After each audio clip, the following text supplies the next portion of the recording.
بسم الله الرحمن الرحيم. الحمد لله رب العالمين، والصلاة والسلام على أشرف الأنبياء والمرسلين نبينا محمد وعلى آله وأصحابه أجمعين، أما بعد.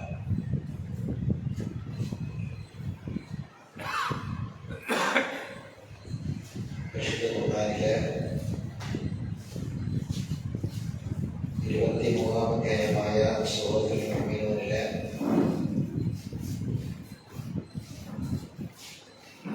13-ാമത്തെ ആയത്തിന്റെ വിശദീകരണമാണ് പറഞ്ഞു വരുന്നത്.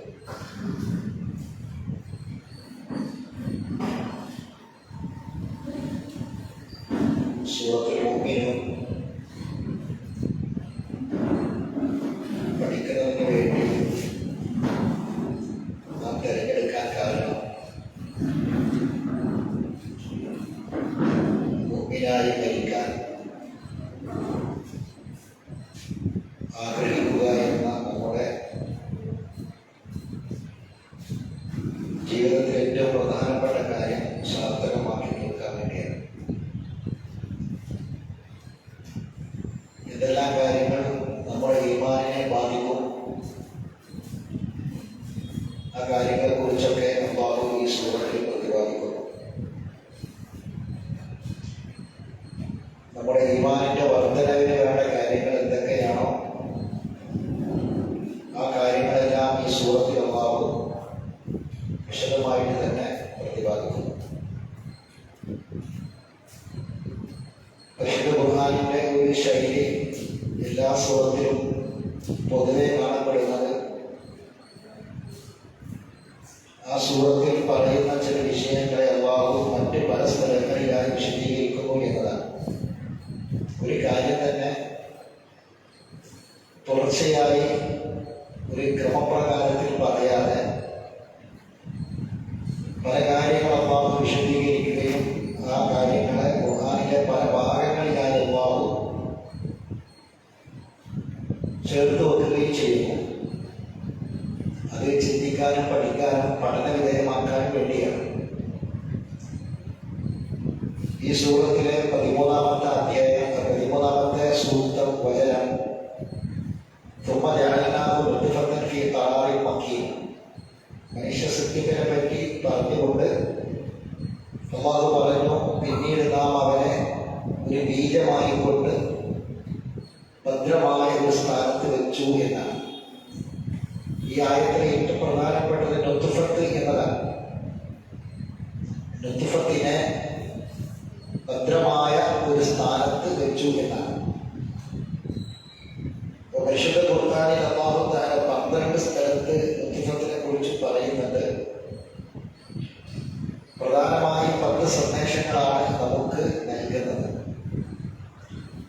എന്തിനാണ് ഇങ്ങനെ ഈ ഒരു പദങ്ങളെയൊക്കെ, ഒരു വാക്കിനെയൊക്കെ, ഒരു കെലിമത്തിനെ, ഒരു പദത്തൊക്കെ നമ്മൾ എന്തിനാണ് ഇങ്ങനെ വിശദമായി പഠിക്കുന്നത് എന്ന ചോദ്യത്തിന്റെ ഒരു ഉത്തരം കൂടി ഇൻഷാ അല്ലാഹ് നമുക്ക് ഈ ആയത്തുകൾ പരിശോധിക്കുമ്പോൾ കാണാൻ കഴിയും. ഇൻഷാ അല്ലാഹ് വരുന്നുണ്ട്. എന്തിനാണ് ഇങ്ങനെ ഒരു നുത്ഫത്തിനെ എന്തിന് വിശദീകരിക്കണം എന്ന് പലപ്പോഴും നമുക്ക് തോന്നും. എങ്കിൽ ആ വിശദീകരിക്കുന്നത് എന്തിന് എന്ന ചോദ്യത്തിന്റെ ഉത്തരം പോലും അല്ലാഹു ഇൻഷാ അല്ലാഹ് നോക്കാനുള്ള കാര്യത്തിൽ പറയുന്നുണ്ട്. ആ സമയത്ത് ആ സ്ഥലത്ത് ഞാനത് പറയാം. പ്രധാനമായും ഈ ആയത്തുകളെ 12 തവണ ആവർത്തിച്ച ഈ ആയത്തുകളെ നമ്മൾ പഠന വിധേയമാക്കുമ്പോൾ 10 മെസ്സേജുകൾ നമുക്ക് കിട്ടുന്നുണ്ട്, 10 സന്ദേശങ്ങൾ. അതിൽ ആദ്യത്തെ 6 നമ്മൾ പറഞ്ഞു, അല്ലെ? 5 6 പറഞ്ഞു. എന്തൊക്കെയായിരുന്നു? 1 തൗഹീദാണ്, അല്ലാഹുവിന്റെ ഏകത്വം മനസ്സിലാക്കലാണ്. 2 ആഖിറത്താണ്. 3 ഉംറയാണ്. 4 ഉംറും ആഖിറവുമാണ്. പിന്നെ 5 സൃഷ്ടിപ്പിന്റെ ലക്ഷ്യമാണ്. പിന്നെ 6 മനുഷ്യന്റെ നന്ദികളെ കുറിച്ച് ഓർമ്മപ്പെടുത്താറുണ്ട്. ഇനി ഏഴാമത്തെ സന്ദേശം ഏറ്റവും പ്രധാനപ്പെട്ട സന്ദേശമാണ്. അത് ഒരു മനുഷ്യന്റെ സൃഷ്ടിപ്പിന്റെ ആദ്യ ഘട്ടമാണ് നുത്ഫത്ത്. ആദ്യ ഘട്ടം. ഈ നുത്ഫത്തിനെ അല്ലാഹു എടുത്തു പറയുന്നത് ഇനി ഒരു ബഅസുണ്ട് എന്നാണ്. ഒരു ബഅസ്, അതായത് രണ്ടാമതും ഒരിക്കൽ കൂടി മനുഷ്യൻ എഴുന്നേൽപ്പിക്കപ്പെടും. അതാണ് ബഅസ്. ആ ബഅസിനെ കുറിച്ച് പറയാനാണ് ഖുർആനിൽ ഏഴാമത്തെ സന്ദേശമായി നുത്ഫത്ത് പറഞ്ഞിട്ടുള്ളത്. അത് ആ ചോദിക്കുന്ന ശൈലി തന്നെ എങ്ങനെയെന്ന് വെച്ചാൽ, നിങ്ങൾക്ക് വല്ല സംശയമുണ്ടോ എന്ന് ചോദിച്ചുകൊണ്ടാണ് അല്ലാഹു തആല സൂചിപ്പിക്കുന്നത്. അത്രമാത്രം വ്യക്തതയോടുകൂടിയാണ് അല്ലാഹു ഈ കാര്യം പറയുന്നത്. നമുക്ക് സൂറത്ത് ഹജ്ജ് പഠിക്കാം. സൂറത്ത് ഹജ്ജ് 22-ാം അധ്യായം. സൂറത്തുൽ മുഅ്മിനൂന്റെ തൊട്ട് മുമ്പുള്ള സൂറത്ത്.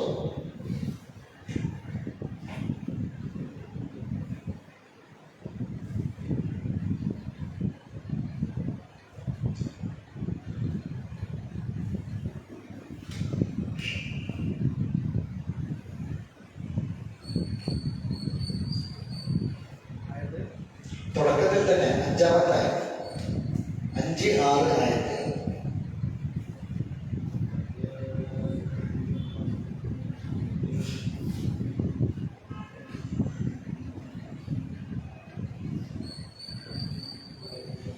അല്ലാഹു യാ അയ്യുഹന്നാസ് എന്ന് വിളിക്കുന്ന വിളിയും യാ അയ്യുഹല്ലദീന ആമനൂ എന്ന് വിളിക്കുന്ന വിളിയും അതിൽ പറയുന്ന അത്തരം ആയത്തുകളിൽ പറയുന്ന വിഷയങ്ങളും ഒക്കെ വ്യത്യസ്തമാണ്. ഇവിടെ എല്ലാ മനുഷ്യരെയും മൊത്തത്തിൽ വിളിച്ചിട്ടാണ് പറയുന്നത്. കാരണം എല്ലാ മനുഷ്യരും നുത്ഫത്തിൽ നിന്ന് ഉണ്ടായവരാണ്. യാ അയ്യുഹന്നാസ് അർത്ഥം പറയാം, ശ്രദ്ധിക്കാം. യാ അയ്യുഹന്നാസ്, അല്ലയോ മനുഷ്യരെ, ഇൻ കുൻതും ഫീ റൈബിൻ മിനൽ ബഅസ്, ഇൻ കുൻതും ഫീ റൈബിൻ മിനൽ ബഅസ്, ബഅസിനെ കുറിച്ച് നിങ്ങൾ സംശയത്തിലാണെങ്കിൽ, ഇൻ കുൻതും ഫീ റൈബിൻ മിനൽ ബഅസ്, ബഅസിനെ കുറിച്ച് രണ്ടാമതും ജീവിപ്പിക്കപ്പെടും എന്നതിനെ സംബന്ധിച്ച് ഒന്നാമത്തെ സത്യമാണ് നുത്ഫത്ത്. ഇനിയും ഒരു സത്യമുണ്ട് എന്നതിനെ കുറിച്ച് നിങ്ങൾക്ക് സംശയമുണ്ടെങ്കിൽ, ഫഇന്നാ ഖലഖനാകും മിൻ തുറാബിൻ, തീർച്ചയായും നിങ്ങളെ നാം പടച്ചു തുടങ്ങിയത് മണ്ണിൽ നിന്നാണ്. മനുഷ്യന്റെ വിത്ത് എന്താണ്? മണ്ണാണ്. മനുഷ്യന്റെ വിത്ത് മണ്ണാണ്. മനുഷ്യൻ മണ്ണാവും. ആ മണ്ണാകുന്ന വിത്തിൽ നിന്ന് രണ്ടാമതും എഴുന്നേൽക്കും. സംശയമാണ്. പിന്നീട് അപ്പൊ ആദ്യത്തെ മനുഷ്യന്റെ സൃഷ്ടിപ്പിന്റെ തുടക്കമാണ് ഖുർആൻ. പിന്നീട് അങ്ങോട്ടുള്ളത് എന്താണ്? പിന്നെ നുത്ഫത്തിൽ എന്നാണ്, ബീജത്തിൽ എന്നാണ്. പിന്നീട് ഭ്രൂണത്തിൽ എന്നാണ്. ഭ്രൂണം എന്ന് പറയുമ്പോൾ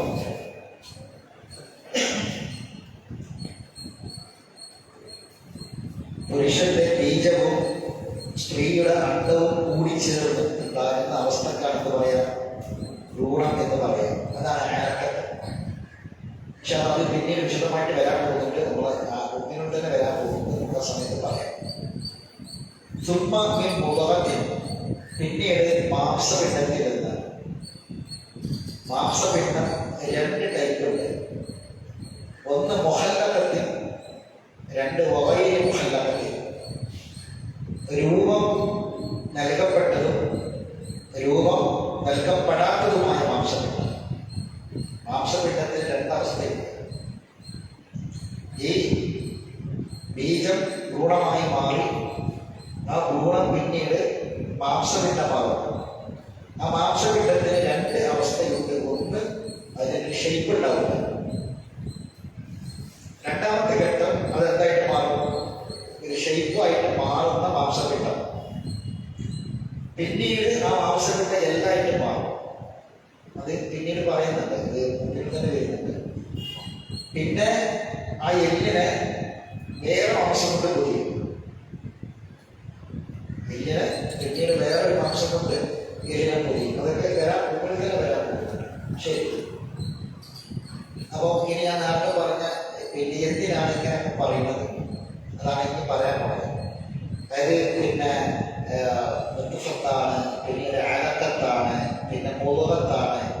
ആ മുളുകത്ത് മുഹല്ലകത്തും വൈറു മുഹല്ലകത്തുമാണ്. എന്തിനാണ് ഇങ്ങനെയൊക്കെ പറയുന്നത്? ഇത്രയും ഈ മുത്തുഫത്തിനെ കുറിച്ച് ഇങ്ങനെയൊക്കെ ഖുർആൻ വിശദീകരിക്കുന്നതിനാണ് എന്തിനിങ്ങനെ പറയണം? അതായത് നേരത്തെ പറഞ്ഞത് എന്തിനാണ് ഇങ്ങനെ ഒരു പദത്തെ കുറിച്ചും ആ ഒരു പദത്തിന്റെ അതിനൊക്കെ വിശദീകരിച്ചും അതിനെ പല ഭാഗത്ത് പല വിഷയങ്ങളെ ഉൾക്കൊള്ളുന്നതായിട്ടൊക്കെ പറയേണ്ട കാര്യം എന്താണ്?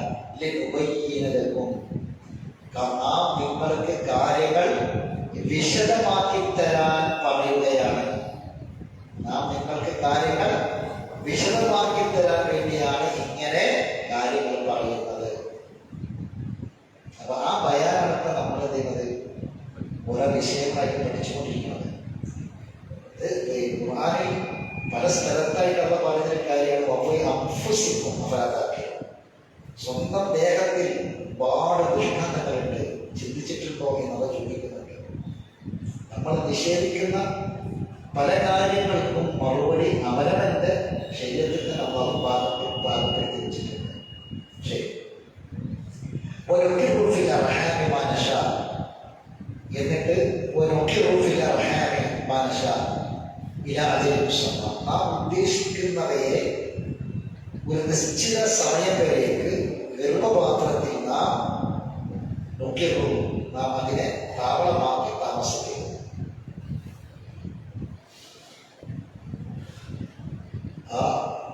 ഈ അവസ്ഥയെ ഇത് ഗുണാവസ്ഥയിൽ നിന്ന് അവസരത്തിന്റെ അവസ്ഥയിലേക്ക് ആക്കിയിട്ട് അങ്ങനെ ആ ഒരു അവസ്ഥയെ ഒരു നിശ്ചിത അവധി വരെ നാം ഉദ്ദേശിക്കുന്ന രൂപത്തിൽ എന്ത് ചെയ്യുന്നു?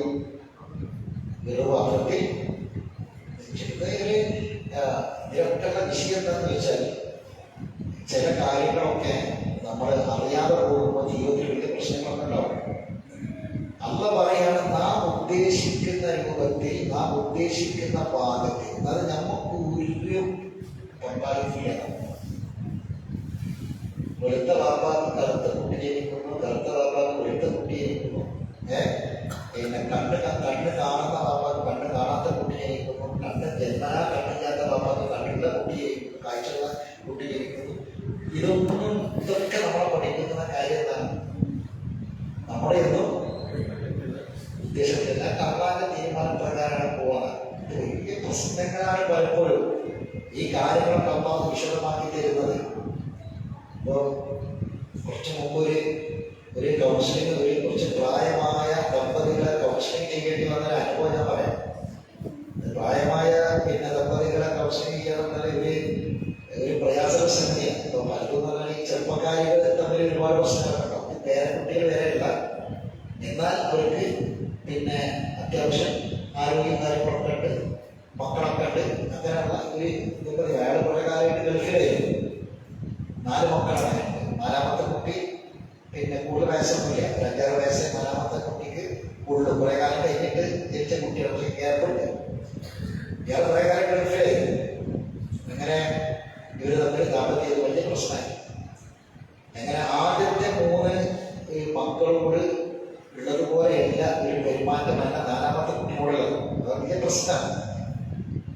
അപ്പോൾ ഇദ്ദേഹം കുറേ കാലം വിദേശത്തായിരുന്നു, നല്ല സാമ്പത്തിക ഭദ്രത ഉള്ള ആളായിരുന്നു, ഒരുപാട് ബിസിനസ്സും കാര്യങ്ങളൊക്കെ ഉണ്ടായിരുന്നു. പിന്നീട് അതൊക്കെ പൊളിഞ്ഞു, എല്ലാം പോയിട്ട് അവസാനം ഇയാൾ ഒന്നുമില്ലാതെ നാട്ടിൽ വന്നു.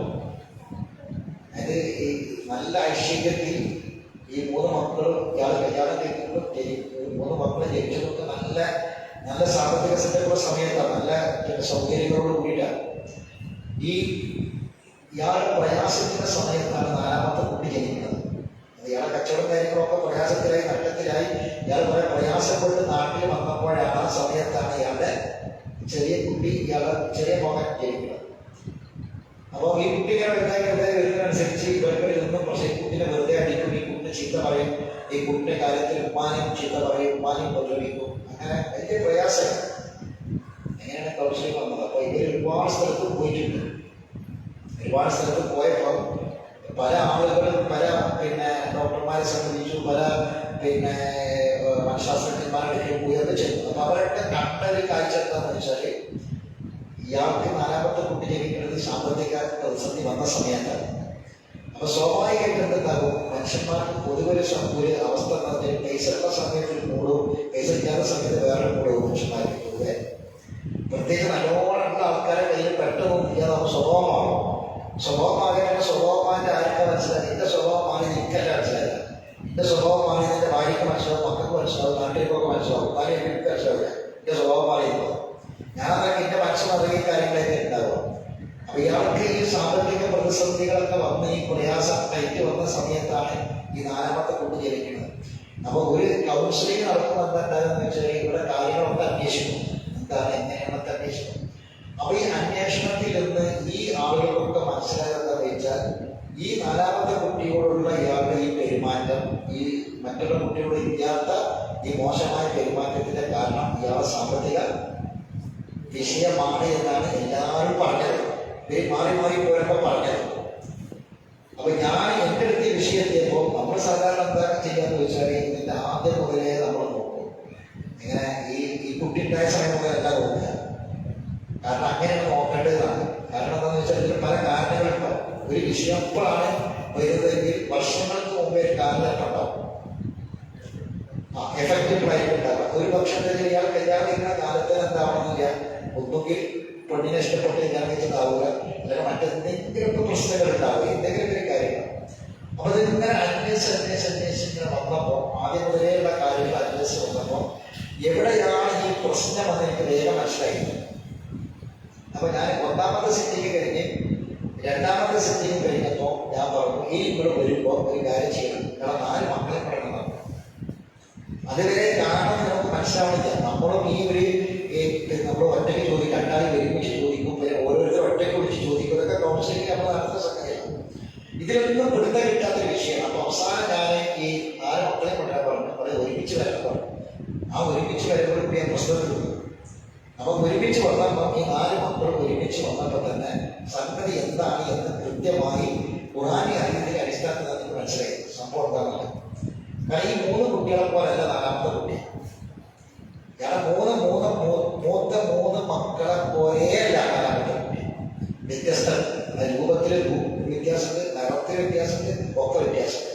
അപ്പൊ പ്രശ്നം എന്താണെന്ന് ചോദിച്ചാൽ മറ്റൊന്നുമല്ല, ഈ 4ാമത്തെ കുട്ടി ഇയാളെ തന്നെയാണോ ഇയാൾക്കൊരു സംശയം. അതാ പ്രശ്നം, അല്ല സാമ്പത്തിക പ്രശ്നമൊന്നുമല്ല. 4ാമത്തെ കുട്ടി ഇയാൾ തന്നെയാണോ ഇയാൾക്ക് ഉള്ളിൽ ഒരു സംശയം ഉണ്ടായതാണ്. അപ്പം ഈ ശൈത്താൻ ഉണ്ടാക്കുന്ന വസ്വാസ്, ആ വസ്വാസിന്റെ 1ാമത്തെ ഘട്ടം എന്താണ്? അപ്പൊ ഈ വസ്വാസിന്റെ 1ാമത്തെ ഘട്ടം എന്താണ്? എന്താ ഈ വസ്വാസം? ഇല്ല, ഈ വസ്വാസിന്റെ എന്താണ്? ഇപ്പൊ നിസ്കാരത്തിൽ അവർക്ക് വസ്വാസം തരില്ല. സംശയം. വസ്വാസിന്റെ 1ാമത്തെ ഘട്ടം സംശയമാണ്. ശൈത്താനാണ് ഉണ്ടാക്കിയത്. 2 ആളുകൾക്കിടയിൽ, ഭാര്യഭർത്താക്കന്മാർക്കിടയിൽ വേർതിരിവുണ്ടാക്കാനും ശൈത്താനെ ഏറ്റവും നല്ല പണിയെടുക്കുക എന്താണെന്ന് വെച്ചാൽ ഒരു സംശയം ഹൃദയത്തിൽ കൊടുക്കും. എന്തെങ്കിലും ഒരു സംശയം കൊടുക്കും. അതിന് പ്രായമില്ല കേട്ടോ, അതിന് വയസ്സും കാര്യങ്ങളൊന്നും അതിനെ ബാധിക്കൂല. എത്ര വയസ്സായാലും ശരി, ചെറിയൊരു സംശയം കൊടുത്തു. അപ്പൊ ഇയാളുടെ മനസ്സിൽ ഒരു സംശയം, ഈ 4ാമത്തെ കുട്ടി എന്റെ തന്നെയാണോ ഒരു സംശയമാണ്. അതൊക്കെ പറയാം, ചോദിച്ചിട്ടില്ല. ഈ സംശയം ഉള്ളിൽ കിടന്ന് ഇയാള്, അതാണ് ഇയാളുടെ സ്വഭാവമായി പുറത്തേക്ക് വേണ്ടത്. ഈ കുട്ടിയോടുള്ള ദേഷ്യം, ഈ കുട്ടിയെ കണ്ടുകൂടാ, ഈ കുട്ടിയെ അടിക്കുന്നത്, ഉപദ്രവിക്കുന്നത്, ആ കുട്ടിയുടെ വിഷയത്തിൽ വരുമ്പോൾ ഉമ്മാനെ ഉപദ്രവിക്കുന്നത്, ഉമ്മയെ ചീത്ത പറയുന്നത് ഒക്കെ ഇതിന്റെ ഭാഗമായിട്ടാണ് ഈ സംശയത്തിന്റെ ഉള്ളിൽ വരുന്നത്. അപ്പൊ അദ്ദേഹത്തെ വിളിച്ചിരുത്തി ഞാൻ ഈ പറഞ്ഞ ഖുർആനിലെ ആയത്തുകളൊക്കെ കേൾപ്പിച്ചു കൊടുത്തു. മനുഷ്യന്റെ സൃഷ്ടിപ്പിനെ പറ്റി പറയും. നമുക്ക് നിങ്ങൾക്ക് ഈ 4 മക്കളെ ആരാധനത് പഠിച്ചവരാണ് അല്ലെ? ഈ 4 മക്കളെയും പഠിച്ചോ തന്നു. ഈ 4 മക്കളെയും പഠിച്ചോ തന്നതാണ് നിങ്ങൾക്ക് ഉറപ്പുണ്ടെങ്കിൽ, വിശ്വാസം ഉണ്ടെങ്കിൽ, അള്ള മനുഷ്യന്റെ സൃഷ്ടിപ്പിനെ പറ്റി പറയുന്ന കാര്യം മീൻ അയശ ഷാറക്കബെന്നാണ് പറഞ്ഞത്. അമ്മ എങ്ങനെയാണ് ഉദ്ദേശിക്കുന്നത്? ആ രൂപത്തിൽ അമ്മ മനുഷ്യനെ പഠിപ്പിച്ചിട്ടല്ല. അതല്ല നമ്മൾ ഉദ്ദേശിക്കുന്ന രൂപത്തിലല്ല, അമ്മ ഉദ്ദേശിക്കുന്ന രൂപത്തിലാണ്. നമ്മൾ ഉദ്ദേശിക്കുന്ന രൂപത്തിലാണെങ്കിൽ എങ്ങനെ അവന്റെ ആരോഗ്യമുള്ള വാപ്പാക്കും ഈ ബുദ്ധിവംശിക്കാത്ത കുട്ടികളുടെ നല്ല ആരോഗ്യമുള്ള വാപ്പാക്കും കല്യാണത്തെ കുട്ടികളുടെ അംഗവൈകല്യമുള്ള കുട്ടികളുടെ എങ്ങനെ നമ്മൾ ഉദ്ദേശിക്കുന്ന പോലെയല്ല, അമ്മ ഉദ്ദേശിക്കുന്ന രൂപത്തിലാണ് നൽകുന്നത്. അപ്പൊ ഏതൊരു ഇത്തരത്തിലുള്ള അതാണ് നമ്മൾ ഇങ്ങനെ വെക്കുമെന്ന് പറഞ്ഞത്. അള്ളാഹു ഈ കാര്യങ്ങൾ വിശദമാക്കി തരികയാണ്. ഇത് ശരിക്കും അയാളെ ഇരുത്തി ഈ ആയത്തുകൾ കാണിച്ചു കൊടുത്ത്, ഇതൊന്നും അയാൾക്കറിയില്ല, ഈ ആയത്ത് കാണിച്ചു കൊടുത്ത് മനസ്സിലാക്കി കൊടുത്തപ്പോൾ അയാളെ കൊണ്ടുന്ന ആ സംശയമേ പോയി.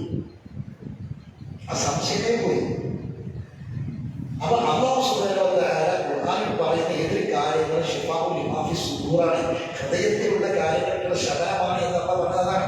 അത് പറഞ്ഞു കൊടുത്തപ്പോൾ, ഇത് കാണിച്ചു കൊടുത്തപ്പോൾ അദ്ദേഹത്തിന് ഈ കാര്യങ്ങളൊക്കെ പറഞ്ഞു കൊടുത്തപ്പോൾ പലരെയും അദ്ദേഹത്തിന്റെ കുടുംബത്തിൽ തന്നെ പെട്ട പല ആൾക്കാരും കൊടുത്തിട്ട് ബുദ്ധിവർഷമില്ലാത്ത കുട്ടികളുണ്ട്, കണ്ണനാത്ത കുട്ടികളുണ്ട്, ഒക്കെ ഉണ്ട്.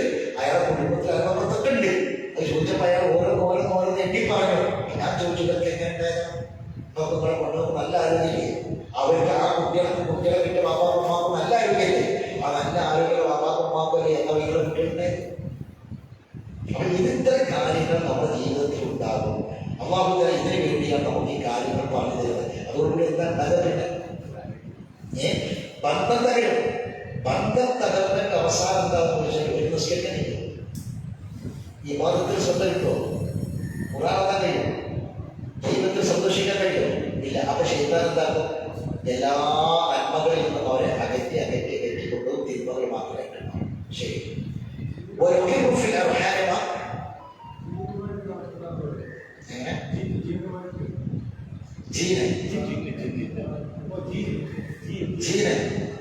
ജീവമായിട്ട് എന്താ വിഷയം? പാരമ്പര്യം അല്ലെ?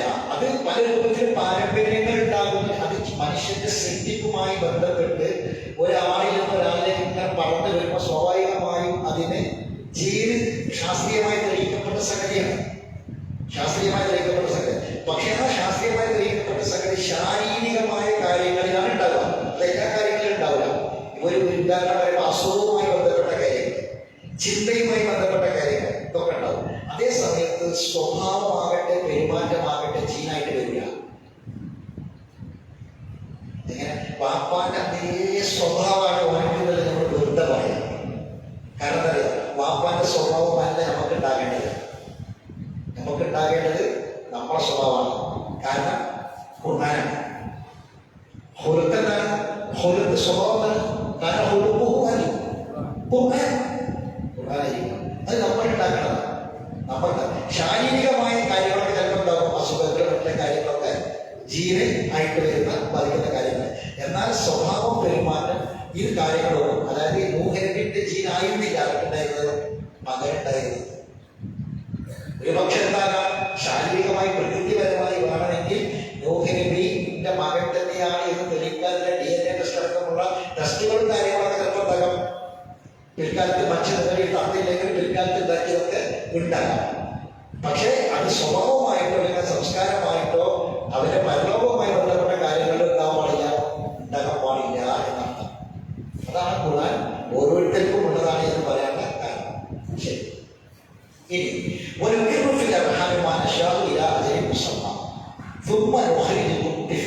ഇത് കേട്ടൊക്കെ കഴിഞ്ഞിട്ട് പിന്നീട് ഒരു കുട്ടിയായി നിങ്ങളെ നാം പുറത്തു കൊണ്ടുവരും. പിന്നെ തിഫിലായി ഏറ്റവും ചെറിയ കുട്ടികൾ എന്താ പറയാ? തിഫിലി എന്ന് പറയും.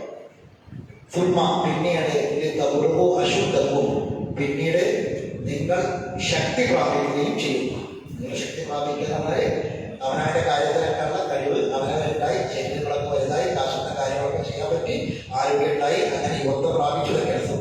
തൗരവും അശുദ്ധം വധിക്കും നിങ്ങളെ കൂട്ടത്തിലുണ്ട്.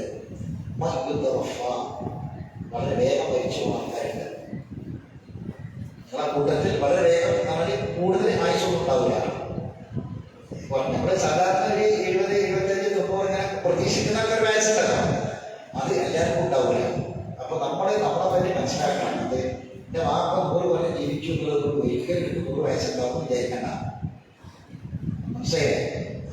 അതുകൊണ്ട് ഒരു കാലം നിങ്ങളെ അള്ളാഹു ആളുകളെ സൃഷ്ടിച്ചതൊക്കെ ഒരേ രൂപത്തിലാണെങ്കിലും ജീവിതം എന്ന് പറയുന്നത് വ്യത്യസ്തമാണ്. നിങ്ങളെ കൂട്ടത്തിൽ വളരെ പെട്ടെന്ന് മരണപ്പെട്ടു പോകുന്നവരുണ്ട്. വളരെ ചുരുങ്ങി ആവശ്യപ്പെട്ടു, വളരെ ചുരുങ്ങിയ. നമ്മളത് ഏതാണെന്ന് നമുക്കറിയാം. ഇത്രയും ജീവിച്ചു, ഇത്രയും കിട്ടി.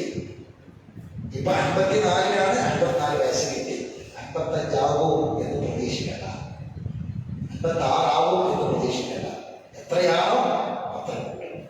അതിന് ഞാൻ രണ്ടാമത്തെ ക്ലാസ്സിൽ പറഞ്ഞ മാതിരി നമ്മുടെ ആഗ്രഹങ്ങളും നമ്മുടെ കണക്കുകൂട്ടലൊന്നും തടസ്സം ഇതിനാവൂല.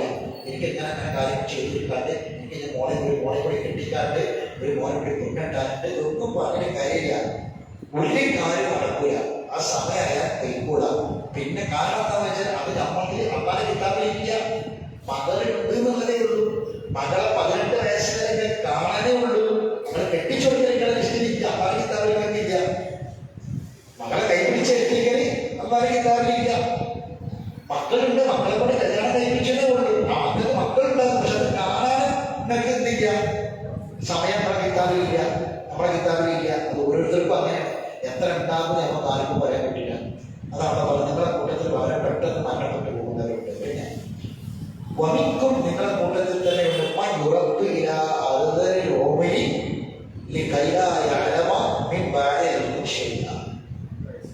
എല്ലാ അറിവും ഉണ്ടായിട്ടും ഒരു അറിവില്ലാത്തവനെ പോലെയാകുന്ന അറുതലുകളും എന്നാൽ അവശ്യമായ വാർദ്ധക്യം. അങ്ങനെയുണ്ട്. പെട്ടെന്ന് മരിച്ചുകൊണ്ടവരുണ്ട്. എന്നാൽ വല്ലാത്ത വാർദ്ധക്യം. എന്നാൽ ഒന്ന് മരിച്ചു കിട്ടിയാൽ അതേ രീതി വിചാരിച്ചിട്ടും കിട്ടാതെ പിന്നെ ഇങ്ങനെ നീണ്ട് പോവാം. ഈ വാക്കിൽ ചെയ്യാറെന്നാല് ഒരാള് എല്ലാ ആളും ഉണ്ടായിരുന്നു. ലോകവിവരം മുഴുവൻ എല്ലാ പത്രങ്ങളും വായിക്കും. എല്ലാ ആളും അയാളുണ്ടായിരുന്നു. അയാൾ ഉയർന്ന തസ്തികയിൽ റിട്ടയർഡ് ചെയ്ത ആളാണ്. വലിയ ശമ്പളം ഉണ്ടായിരുന്ന ആളാണ്. ഒരുപാട് 1500 പണിക്കാരെ കൊണ്ടു നടന്നിരുന്ന ഒരു വലിയ കച്ചവടക്കാരനാണ്. അയാളെ കീഴിൽ ഒരുപാട് പണിക്കാരുണ്ടായിരുന്നു. എല്ലാവർക്കും അയാൾക്കുണ്ടായിരുന്നു. പക്ഷെ ഇപ്പോഴത്തെ അവസ്ഥ എന്താണെന്നറിയാം. 60 രൂപ എല്ലാം ഉണ്ടായിട്ടും ഒന്നും അറിയാത്ത ചെറിയ കുട്ടികളെ പോലെ. യാസീൻ എന്ന് പറഞ്ഞതാണ് അവരെ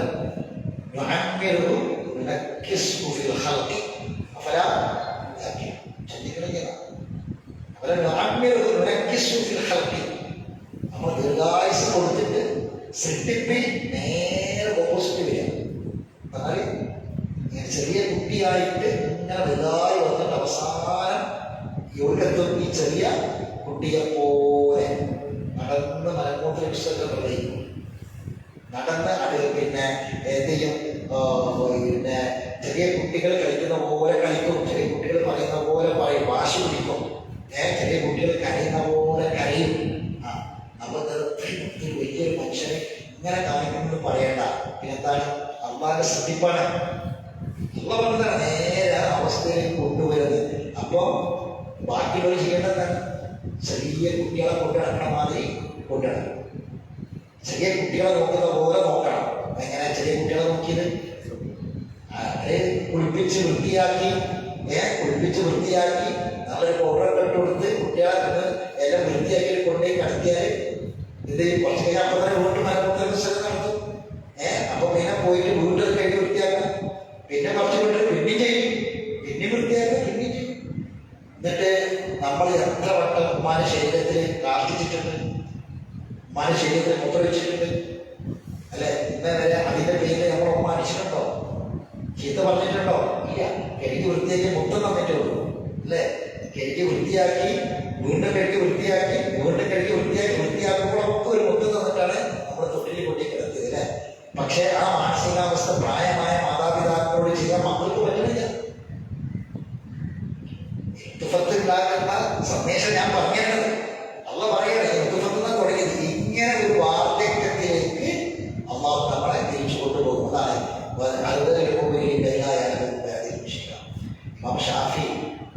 ഷാഫി ഇമാമിന്റെ ഒരു കവിത ഉണ്ട്. ഷാഫി ഇമാമിന്റെ ശ്രദ്ധേയമായ കവിത. ആ കവിത അദ്ദേഹം പറയുന്നുണ്ട്,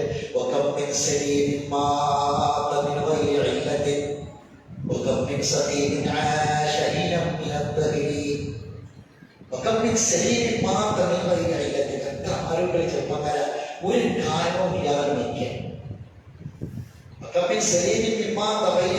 എത്ര ആരോഗ്യമുള്ള ചെറുപ്പക്കാർ യുവാക്കൾ ഒരു കാരണമില്ലാതെ പെട്ടെന്ന് മരിക്കും. എന്നാലോ എത്ര രോഗികളാണ് ഒന്ന്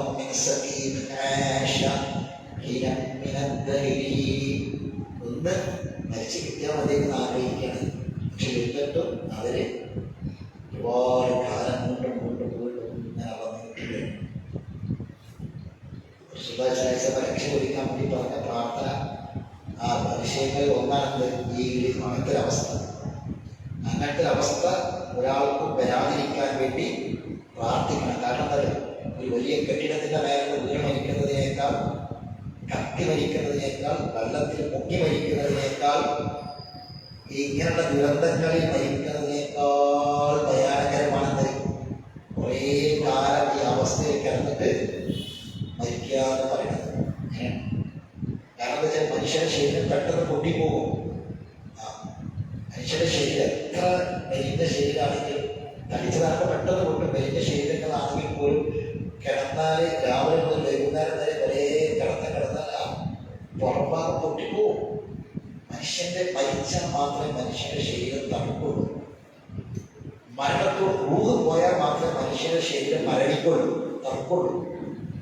മരിക്കുന്നത് വരെ എത്ര മനുഷ്യൻ സുഖമില്ലാതെ ബോധമില്ലാതെ കിടന്നാലും, അബോധാവസ്ഥയിൽ കിടന്നാലും ജീവനുണ്ടോ മനുഷ്യന്റെ ശരീരത്തിൽ ചൂടുണ്ടാവും.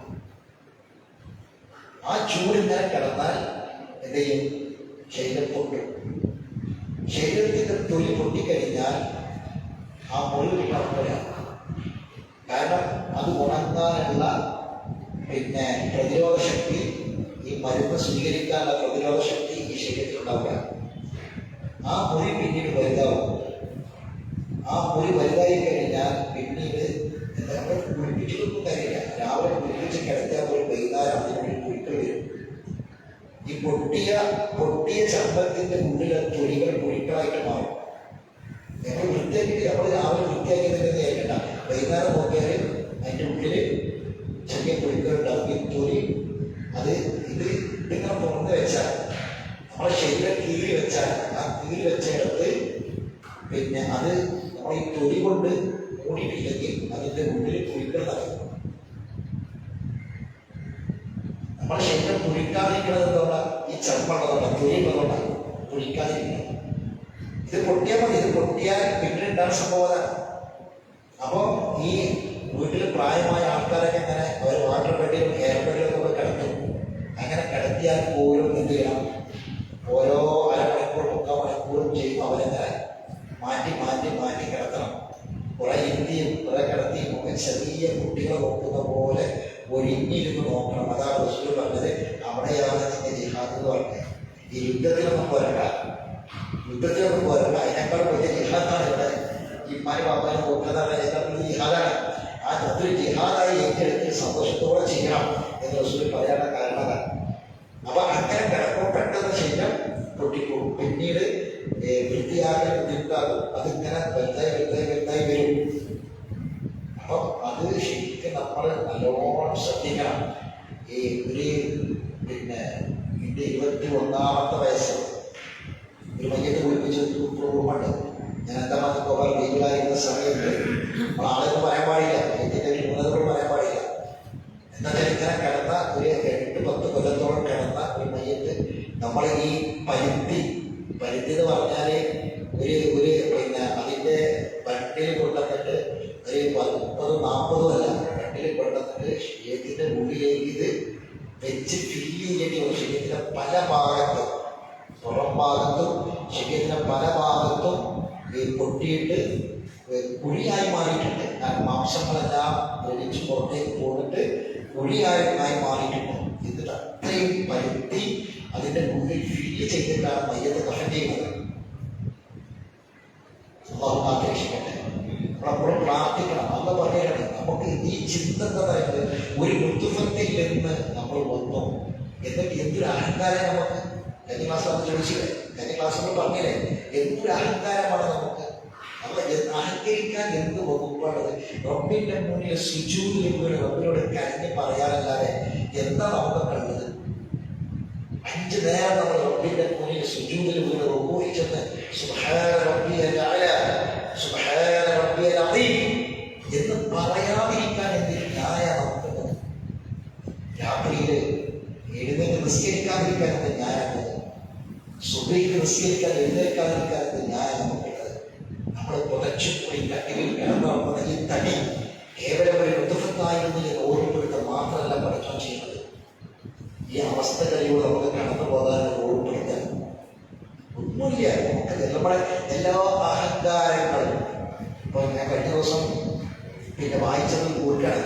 ഒരു കോടികൾ ആസ്തി ഉണ്ടായിരുന്ന വലിയൊരു പണക്കാരൻ. അവസാനം അയാളെ വീടിന്റെ പരിസരത്ത് എടുത്തുണ്ടായിരുന്ന ഒരു കാർ ഷെഡിൽ അയാൾ മരിച്ചു കിടക്കുന്നത് കാണാൻ. മനുഷ്യർക്ക് നോക്കാൻ ആളില്ല, സംരക്ഷിക്കാൻ ആളില്ല. അയാൾക്ക് മക്കളുണ്ട്, എല്ലാവരും ഉണ്ട്.